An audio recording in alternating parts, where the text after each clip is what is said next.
Banner Children's, we've got pediatric care covered for Arizona families.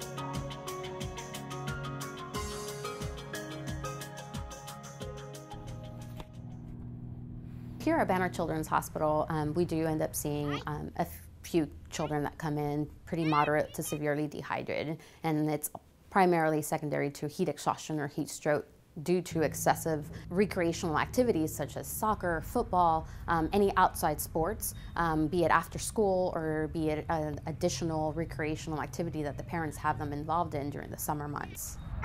You have to be looking for and you have to be very cautious about it.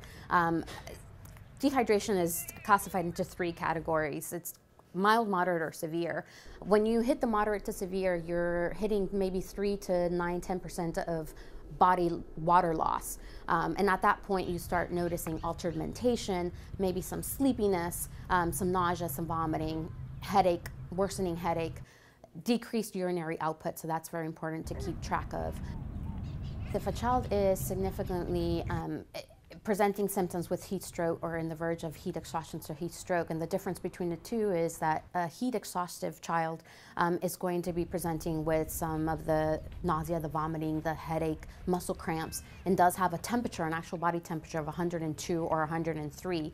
With a heat stroke, you start going into body temperatures of 104 or higher. So these patients do present with fevers also, without any other signs and symptoms of a illness, of a, say, an infectious illness. A lot of the parents do come in, know they're drinking enough water. The child even reports, I'm drinking tons of water, but it's just not enough. We need to overhydrate ourselves during these summer times, just because the physiology of a child is very unique and it's very different from us adults, and they just lose heat very quickly.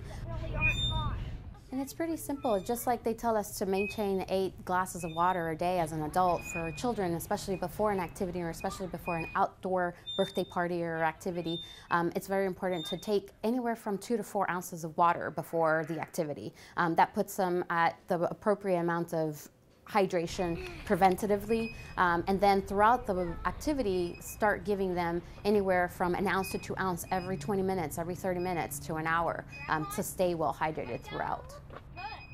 The Banner does encourage outside activities in children, especially recreational activities after school or during the weekends. It will promote good health habits in children, and it's good health habits they can take into their adulthood, and so it's very important to encourage outside activity and sports.